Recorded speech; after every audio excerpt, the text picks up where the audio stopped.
英語聞き流しリスニング、英語テキストと MP3 ダウンロード、その他の物語はホームページからお聞きいただけます。88thpp.com 88thpp.com Chapter 5. The author permitted to see the Grand Academy of Legato. The academy largely described the arts wherein the professors employ themselves. This academy is not an entire single building, but a continuation of several houses on both sides of a street, which growing waste, was purchased and applied to that use. I was received very kindly by the warden, and went for many days to the academy.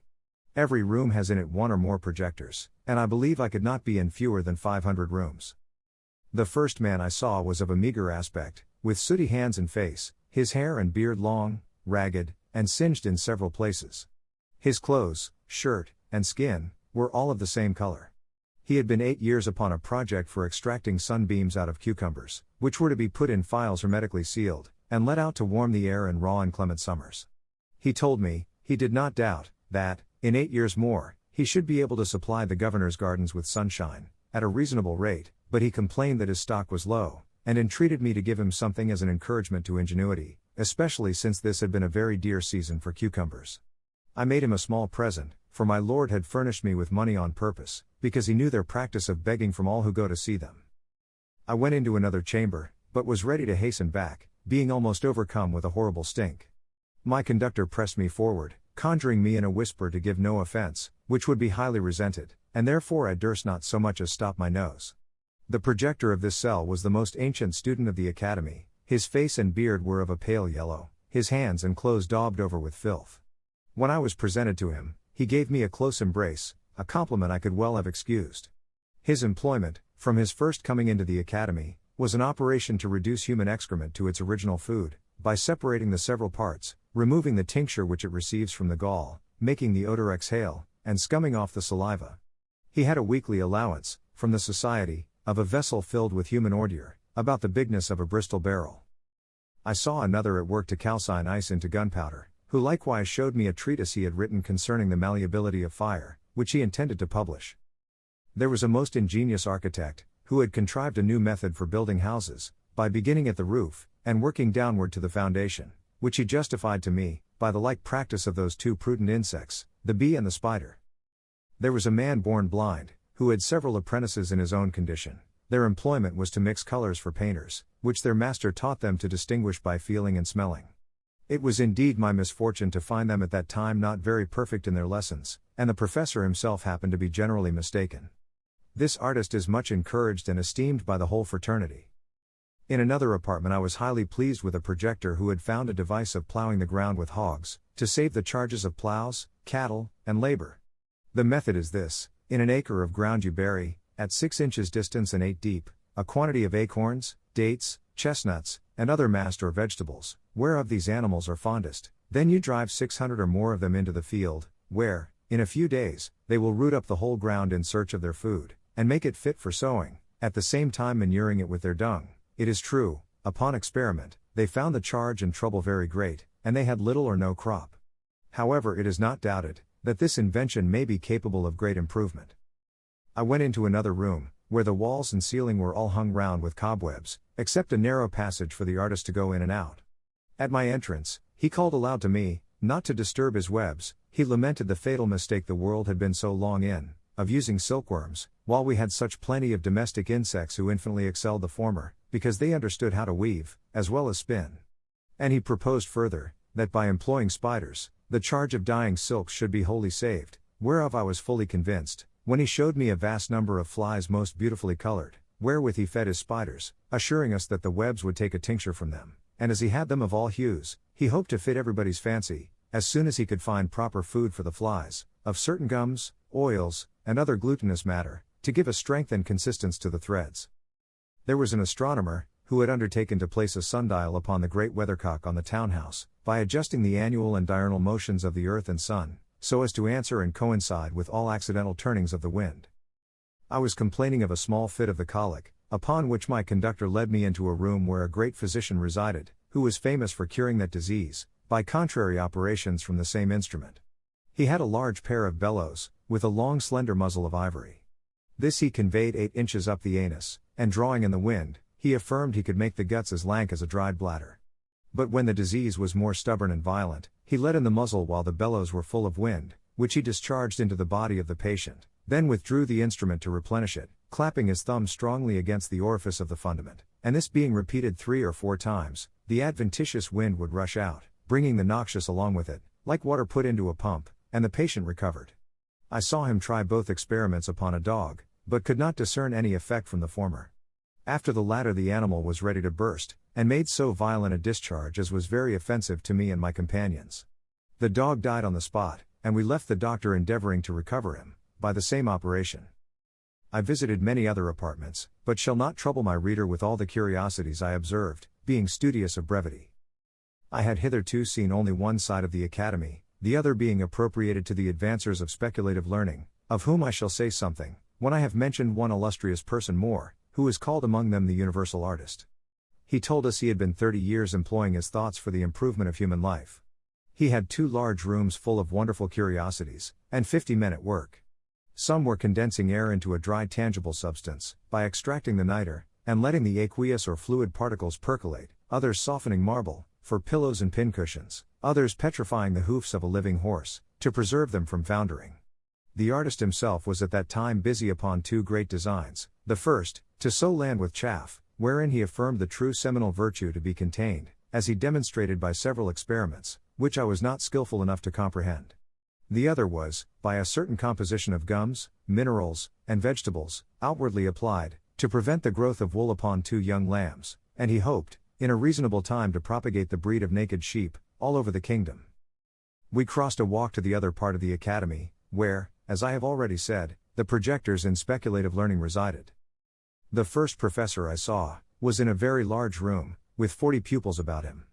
After salutation, observing me to look earnestly upon a frame, which took up the greatest part of both the length and breadth of the room, he said, perhaps I might wonder to see him employed in a project for improving speculative knowledge, by practical and mechanical operations. But the world would soon be sensible of its usefulness, and he flattered himself, that a more noble, exalted thought never sprang in any other man's head.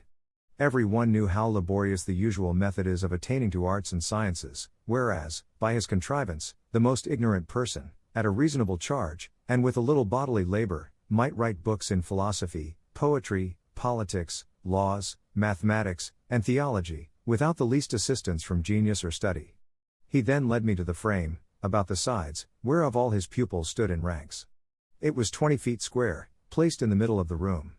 The superficies was composed of several bits of wood, about the bigness of a die, but some larger than others. They were all linked together by slender wires.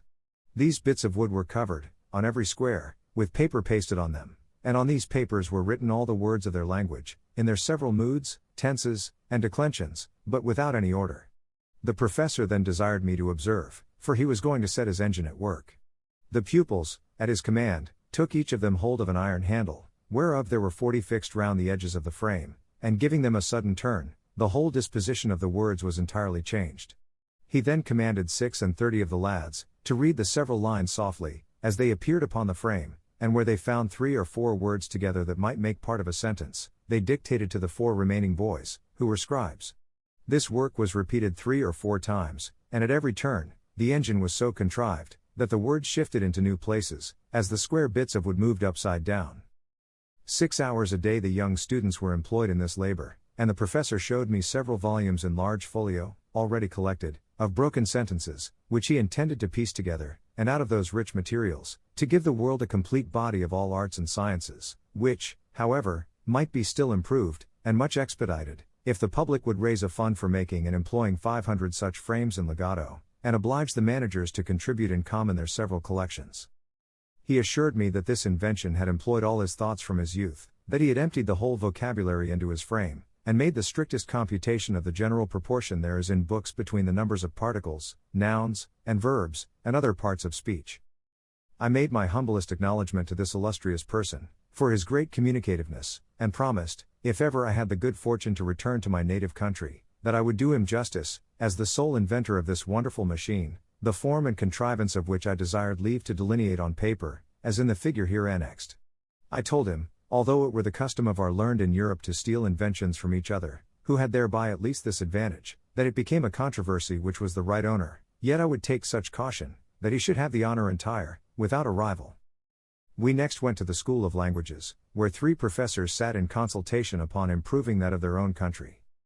The first project was, to shorten discourse, by cutting polysyllables into one, and leaving out verbs and participles, because, in reality, all things imaginable are but norms. The other project was, a scheme for entirely abolishing all words whatsoever, and this was urged as a great advantage in point of health, as well as brevity. For it is plain, that every word we speak is, in some degree, a diminution of our lungs by corrosion, and, consequently, contributes to the shortening of our lives. An expedient was therefore offered, that since words are only names for things, it would be more convenient for all men to carry about them such things as were necessary to express a particular business they are to discourse on. And this invention would certainly have taken place, to the great ease as well as health of the subject, if the women, in conjunction with the vulgar and illiterate, had not threatened to raise a rebellion unless they might be allowed the liberty to speak with their tongues, after the manner of their forefathers. Such constant irreconcilable enemies to science are the common people. However, many of the most learned and wise adhere to the new scheme of expressing themselves by things, which has only this inconvenience attending it, that if a man's business be very great, and of various kinds, he must be obliged, in proportion, to carry a greater bundle of things upon his back, unless he can afford 1 or 2 strong servants to attend him. I have often beheld 2 of those sages almost sinking under the weight of their packs, like peddlers among us, who, when they met in the street, would lay down their loads, open their sacks, and hold conversation for an hour together, then put up their implements, help each other to resume their burdens, and take their leave. But for short conversations, a man may carry implements in his pockets, and under his arms, enough to supply him, and in his house, he cannot be at a loss. Therefore the room where company meet who practice this art, is full of all things, ready at hand, requisite to furnish matter for this kind of artificial converse. Another great advantage proposed by this invention was, that it would serve as a universal language, to be understood in all civilized nations, whose goods and utensils are generally of the same kind, or nearly resembling, so that their uses might easily be comprehended. And thus ambassadors would be qualified to treat with foreign princes, or ministers of state, to whose tongues they were utter strangers. I was at the mathematical school, where the master taught his pupils after a method scarce imaginable to us in Europe. The proposition, and demonstration, were fairly written on a thin wafer, with ink composed of a cephalic tincture. This, the student was to swallow upon a fasting stomach, and for 3 days following, eat nothing but bread and water. As the wafer digested, the tincture mounted to his brain, bearing the proposition along with it. But the success has not hitherto been answerable, partly by some error in the quantum or composition, and partly by the perverseness of lads, to whom this bolus is so nauseous, that they generally steal aside, and discharge it upwards, before it can operate, neither have they been yet persuaded to use so long an abstinence, as the prescription requires. 英語聞き流しリスニング、英語テキストと MP3 ダウンロード、その他の物語は、ホームページからお聞きいただけます。88thpp.com 88thpp.com